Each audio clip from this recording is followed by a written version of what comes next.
on sent un travail qui est plus conséquent, qui est de très bonne qualité.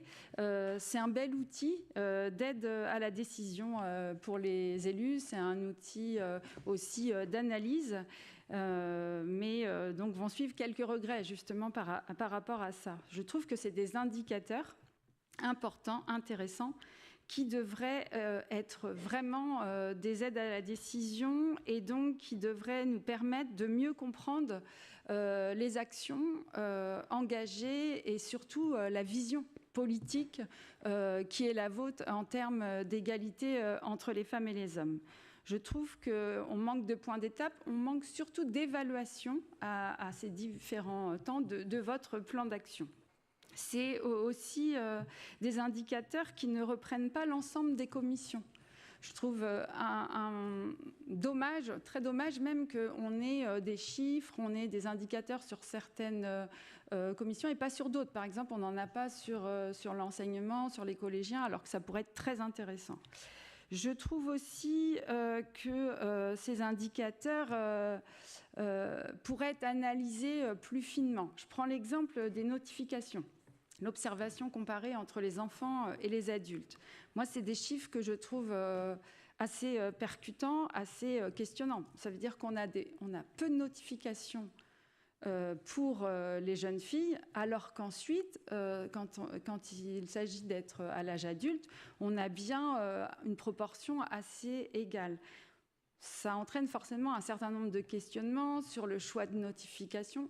Je n'ai pas les réponses. Par contre, je trouverais intéressant de savoir comment cette analyse-là elle va être poussée, comment vous allez en tenir compte, comment vous allez chercher le pourquoi de cette situation qui est quand même assez déstabilisante. Ça veut dire qu'aujourd'hui, des filles en situation de handicap sont certainement pas notifiées et passent certainement hors des radars, ce qui est bien dommage puisqu'elles mériteraient d'être accompagnées beaucoup plus jeunes. Sur les propositions, je vous disais que j'allais aussi faire des propositions.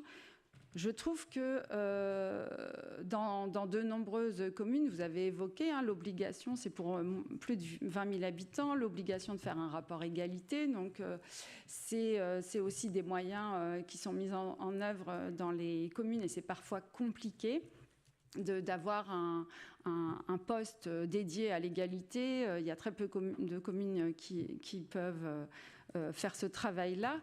Et je trouve que le département pourrait avoir un rôle pour fédérer autour de la formation commune. Une commune, elle ne va pas forcément pouvoir former ni ses élus, ni ses agents toute seule. On pourrait mutualiser. Il y a des choses à faire et le département pourrait être accompagnateur, il pourrait être facilitateur. Et puis, une dernière chose, le rapport égalité, il y a des obligations légales. Elles sont respectées, mais il a un autre intérêt, ce rapport, c'est qu'il permet de valoriser ce qui se fait aussi par les partenaires, par les institutions, toutes les initiatives, les actions pourraient avoir leur place dans ce rapport égalité. Ce serait une façon aussi de valoriser tout le travail qui est mené, et il est nombreux en Mayenne. On a la chance d'avoir des institutions, des associations qui sont nombreuses et surtout qui sont complémentaires et qui ne sont pas du tout en concurrence et qui travaillent vraiment ensemble. Et là, je trouve qu'elles n'apparaissent pas, tout comme on nomme pas Aline Descendier, on nomme pas Maude Guéguinet, on nomme pas Véronique Thomas, mais qui sont des personnes qui font un travail énorme et on n'a pas non plus les résultats de ce travail qu'elles font dans les commissariats de police et gendarmerie. On peut passer quand même sur une année 5 minutes à rappeler leur travail qui est essentiel.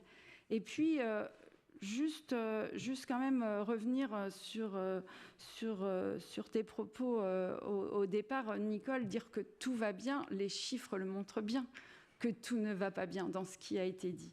Et moi, je terminerai quand même sur le fait que, et tout est lié, les violences faites aux femmes, elles viennent aussi d'un manque d'égalité. Et le lien, il est très clair et il est très concret entre les soucis d'éducation sur une égalité. Enfin, on hérite d'années et d'années de politiques qui n'avaient pas été menées sur l'égalité.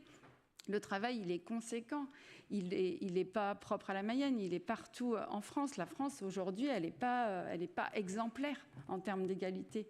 Il y a de nombreux pays comme l'Espagne qui sont beaucoup plus exemplaires que nous. Et donc, on ne peut pas dire que tout va bien. On ne peut pas dire que tout va bien aussi une année où on a connu un féminicide dans notre département.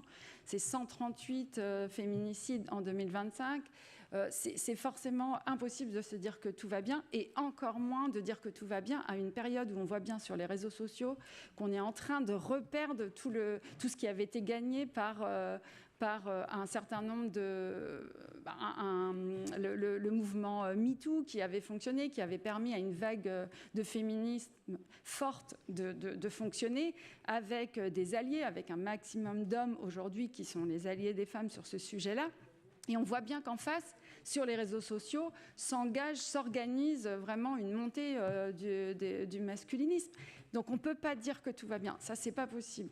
On peut dire qu'il y a des choses qui avancent, on peut dire qu'on n'est plus dans le déni. Aujourd'hui, on est dans une société où on n'est plus dans le déni, on est capable de nommer, on est capable de parler de féminicide alors qu'on n'était pas capable de le faire il y a encore 10 ans. Donc oui, il y a des choses qui avancent, mais en face, il y a aussi d'autres personnes qui n'ont pas envie que ça avance. Et on ne peut pas dire que tout va bien, c'est impossible.